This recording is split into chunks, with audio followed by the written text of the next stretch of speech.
దాచిపెంట మండలం రొడ్డవలస ఘాట్ రోడ్ సమీపంలో ఉదయం 7:45 ఆంధ్ర ఒరిస్సా ఘాట్ రోడ్లో ప్రయాణికులతో విశాఖపట్నం నుండి జైపూర్ వెళ్తున్న ఒరిస్సా ఆర్టీసీ బస్సు దగ్ధం.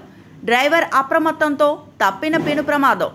డ్రైవర్ బస్సు నిలుపుదల చేయడంతో భయాందోళనలతో బస్సు నుండి కిందకి దిగిన ప్రయాణికులకు తప్పిన పెను ప్రమాదం. సకాలంలో సాలూరు ఫైర్ స్టేషన్ సిబ్బంది మంటలను అదుపులోకి తీసుకోవడంతో ప్రమాదం తప్పింది. ఎవరికీ ఎటువంటి ప్రాణ నష్టం జరగకపోవడంతో ఊపిరి పీల్చుకున్న స్థానికులు.